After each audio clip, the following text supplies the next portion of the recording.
கர்த்தர் நம்மளை நினைவு கூர்ந்திருக்கிறார் என்று வாட் அப்படி என்று தான் நமக்கு உடனே சிந்தனையில் வரும். இந்த நாளில் நம்ம கர்த்தர் எவ்விதமாக நம்மோடு கூட இடைப்படுகிறார் என்பதை பார்ப்பதற்கு முதலாவது நாம் அறிந்து கொள்ள வேண்டிய காரியம் என்னன்னு சொன்னால், கர்த்தர் நினைவு கூறுகிற வேளையில் என்ன காரியங்கள் நடந்தது. அதுதான் நான் முதல் வாரத்தில் சொன்னேன். கர்த்தர் நினைவு கூறுகிற வேளையில் ஆண்டவர் நோவாவை நினைவு கூர்ந்தார், பேழையை திறந்து எல்லாரையும் விடுதலை செய்தார். ஆமென். அந்த வார்த்தை அவ்விதமாக சொல்கிறார். ரெண்டாவது, கர்த்தர் நினைவு கூர்ந்தார், சாராவின் கர்ப்பத்தை அவர் திறந்தார் என்று பார்க்கிறோம். கர்த்தர் நினைவு கூர்ந்தார், லியாவை கர்ப்பவதியாக்கினார் என்று பார்க்கிறோம். So whenever God remembers, there is an action that follows. Amen. Hallelujah.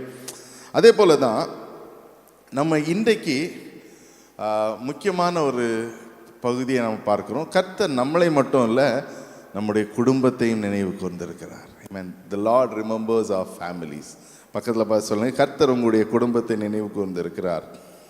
Turn around and say to someone, கர்த்தர் உங்கள் குடும்பத்தை நினைவு கூர்ந்திருக்கிறார். Amen. Hallelujah. அப்போ இன்றைக்கு முக்கியமாக பார்க்க வேண்டிய ஒரு காரியம், ஆதியாகமம் 17வது அதிகாரத்தில் வாசிக்கிற வேளையில், இது ஆபிரகாமை குறித்தது என்று எல்லாருக்கும் தெரிந்த விஷயம். 12வது அதிகாரம் முதல் ஆபிரகாமை குறித்து எழுதப்பட்டிருக்கிறது. 17வது அதிகாரத்தில் நாம் பார்க்கிற வேளையில் கர்த்தர் ஆபிரகாமை நினைவு கூறுகிறார். கர்த்தர் ஒரு covenant, he is creating a covenant, he is establishing a covenant with Abraham. அப்போ 17வது அதிகாரம் நம்ம வாசிக்கலாம். 4வது வசனத்திலிருந்து வாசிக்கலாம். நான் உன்னோடு பண்ணுகிற உடன்படிக்கை என்னவென்று சொன்னால், நீ திரளான ஜாதிகளுக்கு தகப்பனாவாய். இனி உன் பெயர் ஆபிரகாம் என்று பெயர் சொல்லப்படாமல் திரளான ஜனங்களுக்கு தகப்பனாக ஏற்படுத்தினபடியால் ஆபிரகாம் என்று ஏற்படும். பெருக பண்ணி உன்னிலை ஜாதிகளை உண்டாக்குவேன், உன்னிடத்திலிருந்து ராஜாக்கள் தோன்றுவார்கள். உனக்கும் உன் பின்வரும் உன் சன்னதிக்கும் நான் தேவனாக இருக்கும்படிக்கு உனக்கும் எனக்கும் உனக்கு பின்வரும் தலைமுறையான சந்ததிகளுக்கு இடையே என் உடன்படிக்கையை நித்திய உடன்படிக்கையாக ஸ்தாபிப்பேன். அல்லேலூயா. அப்போ இன்றைக்கு நம்ம பார்க்க வேண்டிய காரியம், கர்த்தர் நம்மை நினைவு கூர்ந்திருக்கிறார் என்று சொல்லுகிற வேளையில் நம்மை மட்டுமல்ல, நம்முடைய குடும்பத்தையும் நம்முடைய அடுத்த தலைமுறையும் வருகிற தலைமுறைகளையும் கர்த்தர் நினைவு கூர்ந்திருக்கிறார். ஹல்லேலூயா, ஹல்லேலூயா. அப்போ God is making a covenantal relationship. இன்றைக்கு நம்மளோடு கூட அதே covenant relationship அவர் நமக்கு வெளிப்படுத்துகிறவராக இருக்கிறார். ஸோ குடும்பம் அப்படின்னு பார்க்கிற வேளையில், குடும்பம் என்பது this is I think the Pope 23 or 24, I am not sure about the exact Pope. Pope அவர்கள் சொன்ன காரியம் இது. A family is a first essential cell of a human society. அப்போ நம்ம தனிமையிலே யாருமே வாழ முடியாது. Amen. Turn to someone and say, you cannot live in isolation. Amen. நம்ம குடும்பமாக தான் இருக்கிறோம் இல்லையா? We are as a family. So இன்றைக்கும் நம்ம பார்க்க வேண்டியது, குடும்பம் என்பது this is the first cell of the human society. அப்போ சொசைட்டியில் நம்ம சபையாக இருக்கிறோம், இட் இஸ் a community. வேற ஒரு வீட்டில் இருக்கிறோம், ஒரு கேட்டட் கம்யூனிட்டி என்று சொல்லுவோம். ஹெச்டிபியில் இருக்கிறோம், அதை சுற்றியில் இருக்கிற நெய்பர்ஸ் அவங்க எல்லாம் சேர்ந்து ஒரு community. Yes or no? First, முதலாவது நாம் அறிந்து கொள்ள வேண்டியது, நம் தனிமையில் அல்ல. ஆமேன். ஆபிரகாமுக்கு ஆண்டவர் சொல்லுகிற காரியம், you are not going to be alone. நீ உன்னுடைய குழந்தைகள், உன்னுடைய குழந்தைகள், உனக்கு வருகிற தலைமுறைக்கும் நான் இந்த ஆசீர்வாதத்தை வைத்திருக்கிறேன். அப்போ முதல் நம்ம எஸ்டாப்ளிஷ் பண்ண வேண்டியது, இன்றைக்கு நம்முடைய வாழ்க்கையில் நாம் செய்கிற தீர்மானங்கள், நாம் ஆண்டவரோடு கூட செய்கிற ஒப்பந்தங்கள், ஆண்டவர் நம்மோடு கூட செய்திருக்கிற promises, all these are not just for us, நமக்கென்றல்ல, நம்முடைய தலைமுறைகளுக்காக. ஆமென். ஹல்லேலூயா.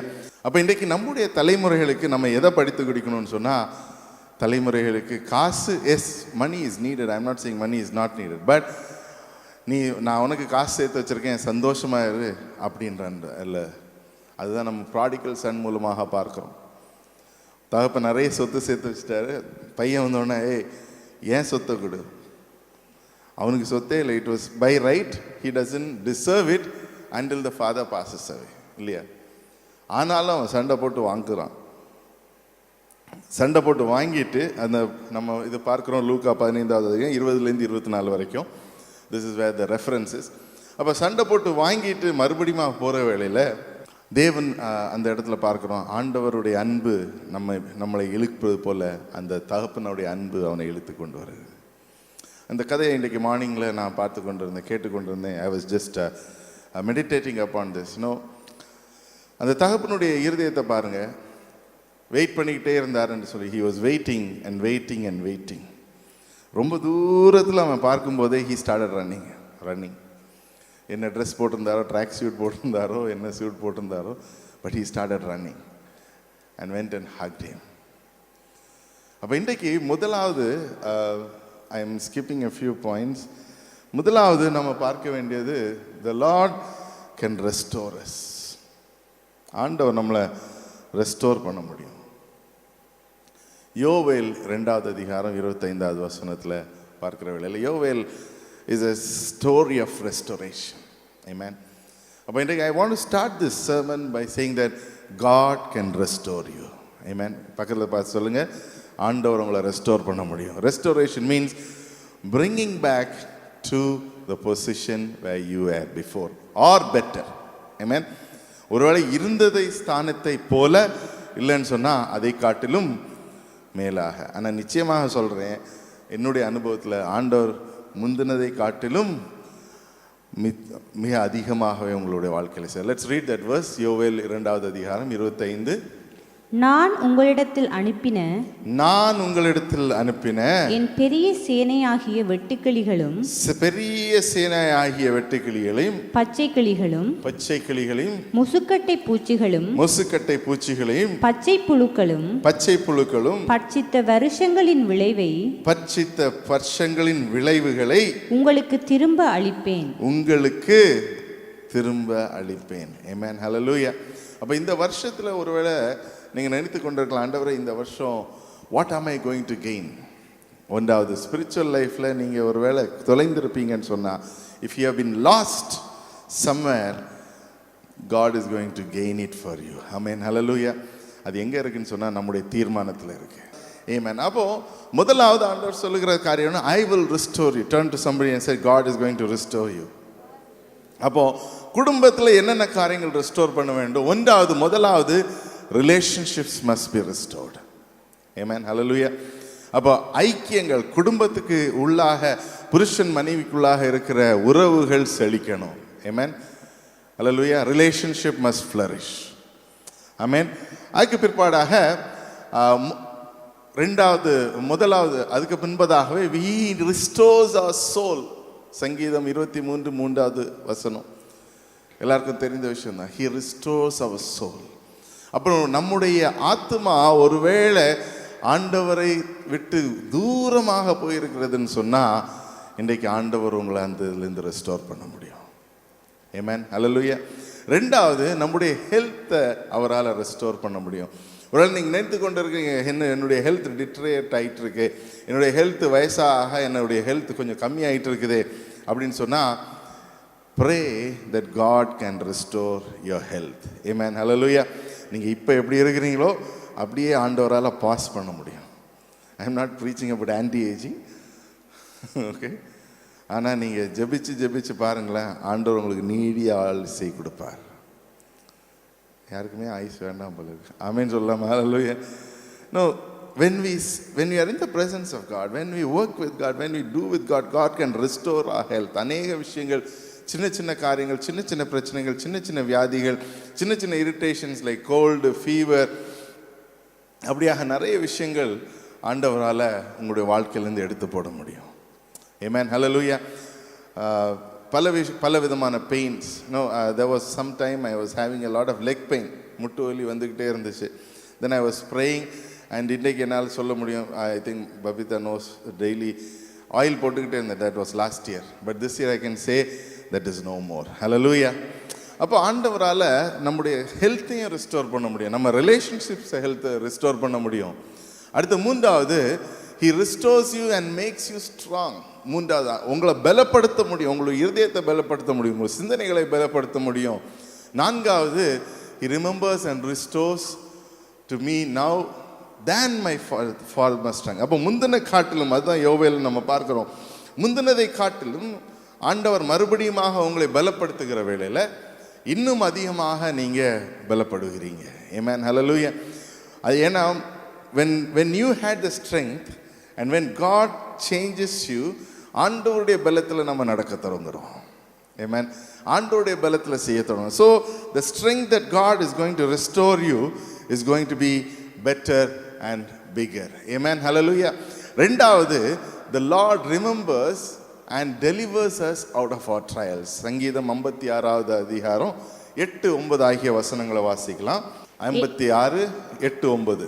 என் அலைச்சல்களை தேவன் எண்ணி இருக்கிறீர். என் அலைச்சலில் தேவரீர் எண்ணி இருக்கிறீர். தேவரீர் எண்ணிருக்கிறீர்.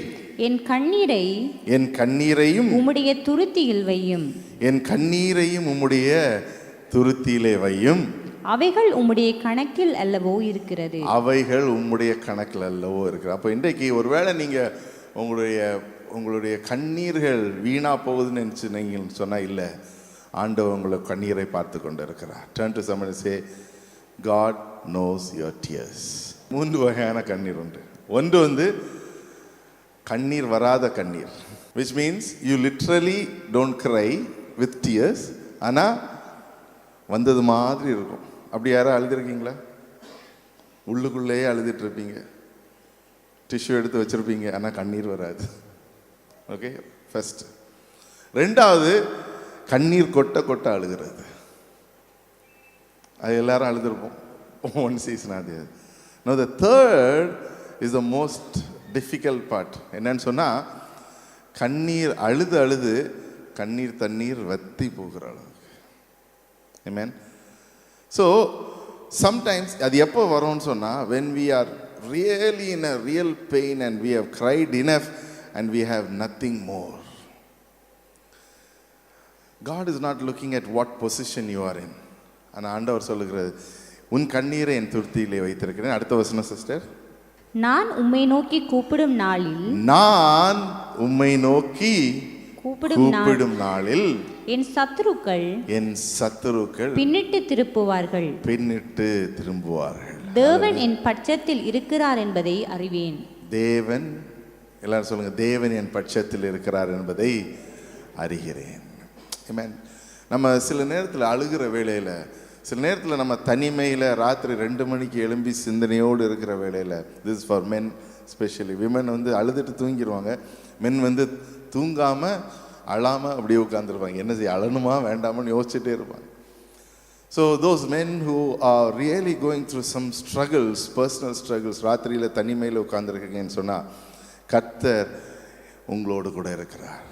And for women who cry, who shed tears, God is still looking at your tears. ஆண்டவர் உங்களுடைய துருத்தியிலே, உங்களுடைய கண்ணீரை துருத்தியிலே வைத்திருக்கிறார். அப்போ the Lord remembers. ஆண்டவர் உங்களை அறிந்திருக்கிறார், உங்களுடைய பிரச்சனைகளை அறிந்திருக்கிறார், உங்களுடைய வேதனைகளை அறிந்திருக்கிறார், உங்களுடைய கண்ணீரை பார்த்து கொண்டு இருக்கிறார். And he will deliver. அவர் உங்களோடு கூட இருக்கிறார். கர்த்தர் உங்களை நினைவு கூறுகிறார், அவர் உங்களை அதிலிருந்து விடுதலையாக்குகிறார். யாத்திராகமம் 3வது அதிகாரம் 7வது வசனத்தை இதை பார்க்கிறோம். அங்கே பார்க்கிறோம், அந்த இடத்துல this is the pre-Moses time என்று சொல்லலாம். மோசே ஆண்டவர் எடுத்து பயன்படுவதற்கு முன்பதான டைம். எக்ஸோடஸ் சாப்டர் 3 7வது வசனம். அப்பொழுது கர்த்தர் எகிப்தில் இருக்கிற என் ஜனத்தின் உபத்திரவத்தை நான் பார்த்து, எகிப்தில் இருக்கிற அந்த என்னுடைய ஜனத்தின் உபத்திரவத்தை நான் பார்த்து, ஆளோட்டிகளின் நிமித்தம் அவர்கள் இடுகிற கூக்குரலை நான் கேட்டேன். அவர்கள் when we read Psalms, அநேக நேரத்தில் நம்ம நினைப்பது என்னன்னு சொன்னா, சங்கீதக்காரன் ஒரு போயட்ரியாக எழுதியிருக்கலாமே, அவருடைய வேதனை எழுதியிருக்கலாமே. ஆனா இந்த இடத்துல பார்க்கணும், there is a response that God gives. Amen. அவர்கள் அழுகிறார்கள், கூக்குரல் இடுகிறார்கள், வேதனை நிமித்தமாக அழுகிறார்கள்.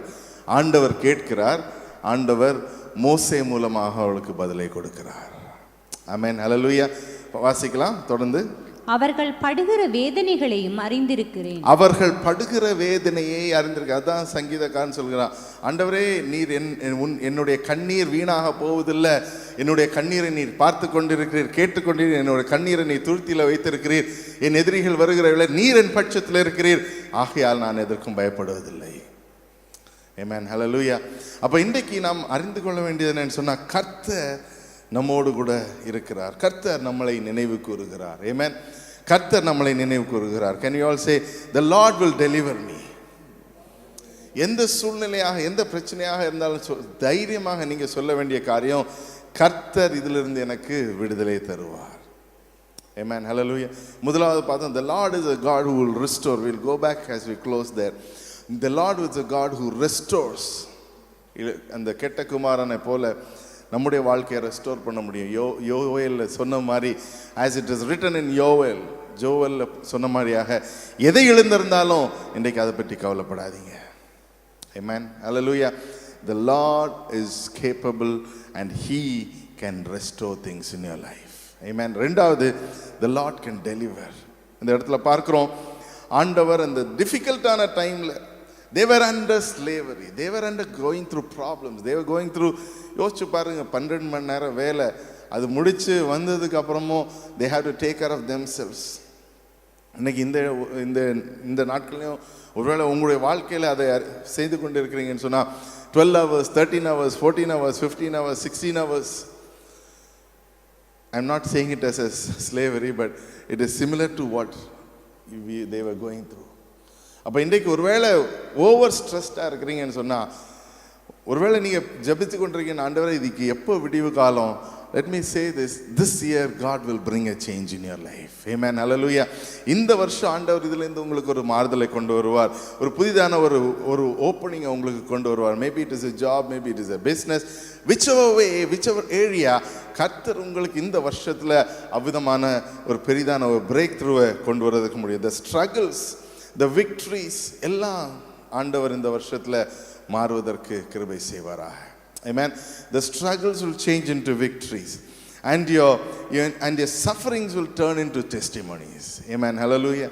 நான் லாஸ்ட் செமனில் சொன்னேன், ஒருவேளை உங்களுக்கு உள்ளாக வாழ்க்கையில் ஒரு பிரச்சனைக்குள்ளாக கொண்டு இருக்கிறான்னு சொன்னால், நிச்சயமாக கர்த்தர் அதில் இடைப்பட்டு அதை உங்களுக்கு வாழ்க்கையில் சாட்சியாக மாற்றுவார். that so that the glory of God can be revealed through your life.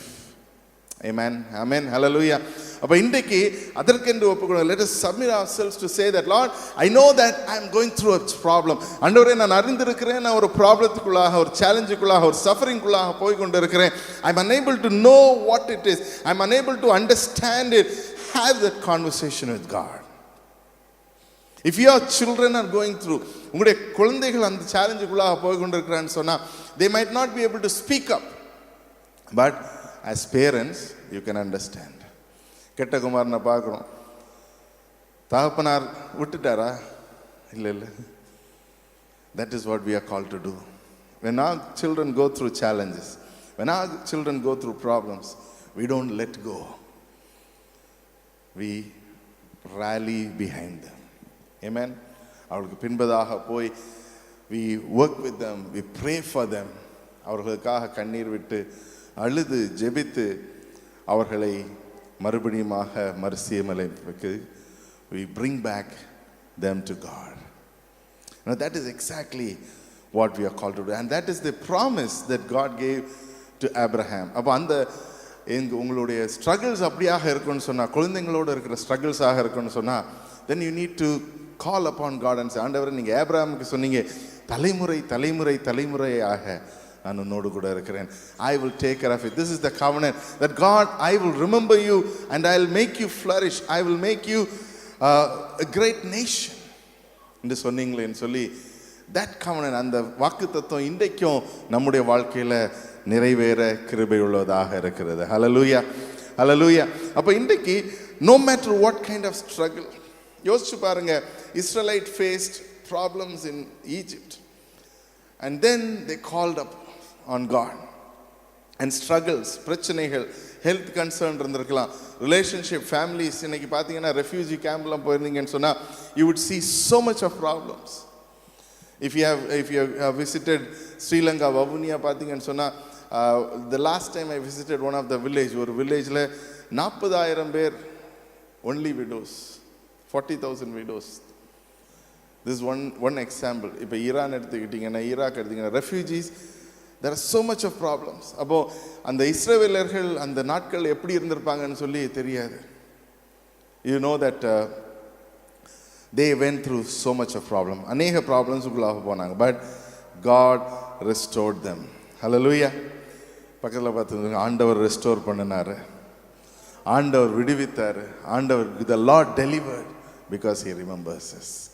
மூன்றாவது லூக்கா எழுதின சுவிசேஷத்தில் நம்ம பார்க்குறோம், அந்த 15வது அதிகாரம் 20லிருந்து 24 வரைக்கும் வாசிக்கலாம். the restoration of the prodigal son. அதை ஒரு வாட்டி கூட வாசிச்சுட்டு then we'll go to the next point. எழுந்து புறப்பட்டு he ran, தன் தகப்பனிடத்தில் வந்தான்.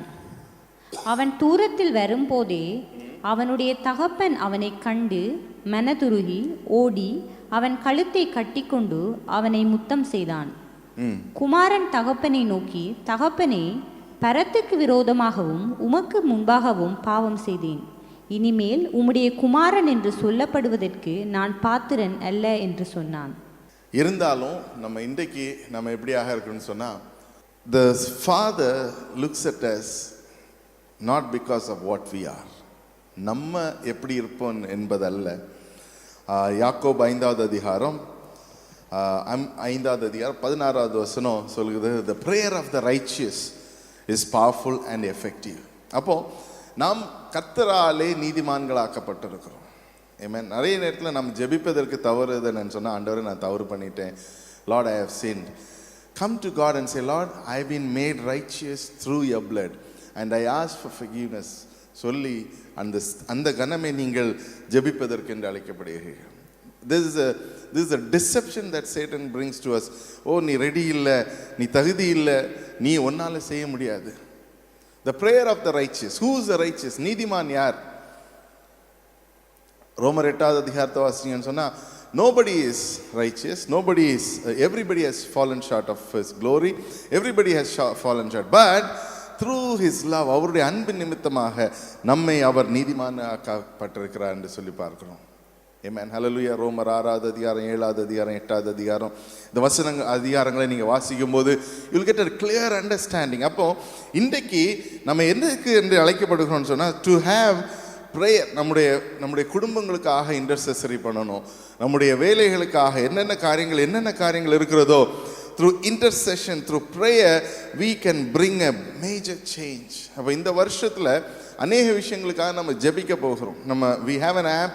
அந்த ஆப்பில் I am not seeing many people actively engaging and putting on the prayer request போடுங்க, ஜெபிப்பதற்கு போடுங்க.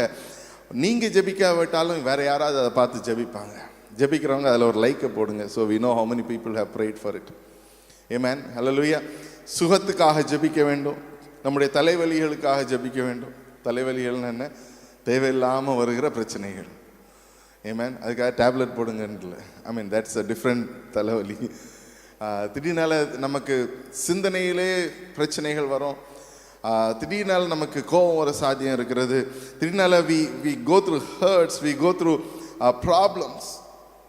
அப்போ அந்த ப்ராப்ளம்ஸ் எல்லாவற்றையும் மேற்கொள்வதற்கு இன்றைக்கு if we are going through difficult situation, ஆண்டவர் உங்களை நினைவு கூர்ந்து கொண்டிருக்கிறார். ஆமென். ஹல்லேலூயா. அப்போ எதற்காக இதெல்லாம் செய்யணும்னு சொன்னால், எபேசியர் 4வது அதிகாரம் 3வது வசனத்தில் we need to strive for unity. அப்போ அந்த ஒரு மன சந்தோஷம் இருக்குன்னு சொன்னால் நம்ம குடும்பமாக இருந்து ஜெபிக்க முடியும். மன சந்தோஷம் நமக்குள்ளாக இருக்குன்னு சொன்னால் between us and our inner man இருக்குன்னு சொன்னால் நம்ம ஜெபிக்கலாம். இல்லைன்னு சொன்னால், ஐயோ பாஸ்டர் எனக்கு ஜெபத்துக்கே மனசில்லைன்னு நம்ம சொல்ல மாட்டோம். என்னல்ல, டைம் இல்லை பாஸ்டர், அப்படியா ஓடிக்கணும். ஸோ இந்த வருஷம் கொஞ்சம் ப்ரையாரிட்டைஸ் பண்ணி, if God has to remember, we also have to remember him. Amen. நம்முடைய வழிகளை நம்ம செவைப்படுத்துவதற்கு அழைக்கப்படுகிறோம். ஸோ இந்த நாளிலும் நம்ம எவ்விதமாக அதை செய்வோம் அப்படின்னு சொன்னால், ஒன்று நம்முடைய சிந்தனைகளில் ஒருங்கிணைப்பு வேணும். There has to be unity in the purpose, unity in everything that we do, unity in way of doing things. அப்போ தனிப்பட்ட முறையில் அல்ல ஜெபிப்பது, முதலாவது குடும்பமாக ஜெபிப்பதற்கு ஒப்பு கொடுப்போம். Amen. Doesn't matter whether it's a 1 minute, 2 minute, 5 minute, 10 minute, half an hour, 1 hour. இன்றைக்கி உங்கள் குழந்தைங்க ஜெபிக்கணும், நீங்கள் ஜெபிக்கணும், குடும்பமாக ஜெபிக்கணும். As we start this year, let us start with this commitment. Even if it is a 1 minute, I will pray on a regular basis. அந்த 1 minute ஆட்டோமேட்டிக்காகவே 3 minute ஆகும், அந்த 3 minute ஆட்டோமேட்டிக்காகவே 5 minute ஆகும், 5 minute ஆட்டோமேட்டிக்காகவே 10 minute ஆகும். Do not think that, நான் அரை மணி நேரம் ஜெபிச்சாதான் நான் ஜெபிக்கணும். இல்லை, உங்களுடைய இன்டென்ஷன், உங்களுடைய இருதயம். Start somewhere. Turn to somebody and say, start somewhere. அடுத்தபடியாக some of you may be already praying. அப்போ நீங்கள் என்ன செய்யணும்னு சொன்னால் மற்ற குடும்பங்களுக்காக ஜெபிக்கணும். Amen. That is the intercessory. ஒருத்தருக்காக தாங்கி ஜெபிப்பது. ஸோ அந்த இன்டர்செசரி நம்ம பண்ணுகிற வேளையில் கர்த்தர் நம்மளை கூடாக இடைப்படுகிறார். ஸோ இன்டர்செசரி ப்ரேயர் அப்படின்னு பார்த்தீங்கன்னா it gives a ripple effect. அப்போ 4 பேர் சேர்ந்து நம்ம ஒரு குடும்பத்துக்காக ஜெபிக்கிறோம்னு சொன்னால் அந்த குடும்பத்தில் இருக்கிற பிரச்சனைகளை கர்த்தர் விலக்கி வைப்பதற்கு கிருபை உள்ளவராக இருக்கிறார். Amen. Hallelujah. We are not just called a family church. We are called a family praying church. Amen.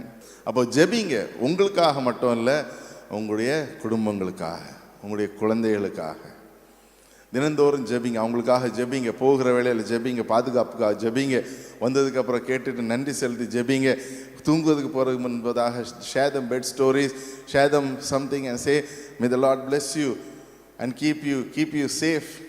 என் ஆத்துமாவே கர்த்தரை ஸ்தோத்திரின்னு சொல்லுங்க. இல்லைன்னு சொன்னால் the Lord's prayer, இல்லைன்னு சொன்னால் சங்கீதம் 23, முடிஞ்சால் சங்கீதம் 91 படித்து கொடுங்க.